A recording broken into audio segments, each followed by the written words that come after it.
بسم اللہ الرحمن الرحیم۔ الصلاۃ والسلام علیک یا سید یا رسول اللہ، الصلاۃ والسلام علیک یا سید یا حبیب اللہ، لا تعداد درود و سلام ہمارے پیارے آقا حضرت محمد مصطفیٰ صلی اللہ تعالیٰ علیہ وآلہ وسلم اور آپ کے آل پر۔ ویور میں مشتاق احمد، آپ دیکھ رہے ہیں یوٹیوب، فیس بک، ٹک ٹاک چینل۔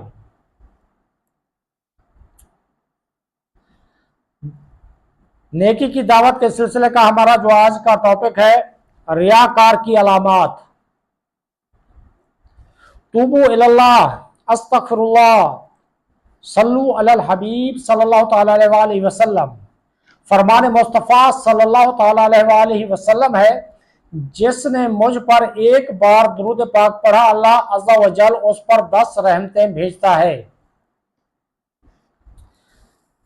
ریاکار کی علامات۔ امیر المومنین حضرت مولا کائنات علی المرتضیٰ شیر خدا کرم اللہ تعالی وجہہ الکریم نے ارشاد فرمایا، ریاکار کی 3 علامتیں ہیں۔ نمبر 1، تنہائی میں ہو تو عمل میں سستی کرے اور لوگوں کے سامنے ہو تو چستی دکھائے۔ نمبر 2، تعریف کی جائے تو عمل میں اضافہ کر دے اور مذمت کی جائے تو عمل میں کمی کر دے۔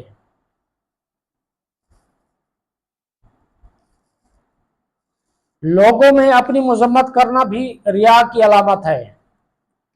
لوگوں میں اپنی مذمت کرنا بھی ریا کی علامت ہے۔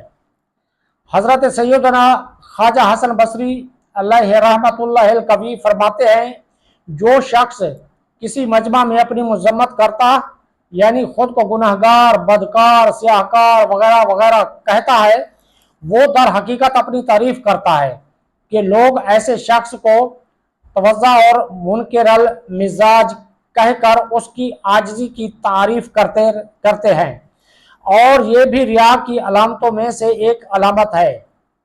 یاد رہے کہ اپنے لیے عاجزی کے الفاظ کا استعمال اس صورت میں ریاکاری ہے جبکہ ریاکاری کی نیت ہو اور اب یہ گناہ ہے، اور اسی طرح اگر زبان سے عاجزی کے الفاظ کہہ رہا ہو اور دل میں یہ کیفیت نہ ہو تو منافقت ہے اور یہ بھی گناہ ہے۔ اب تک کے لیے اتنے ہی، اپنا خیال رکھیے، ہمارے چینل کو سبسکرائب کر کے اس ویڈیو کو لائک اور شیئر کر دیجیے۔ اللہ حافظ۔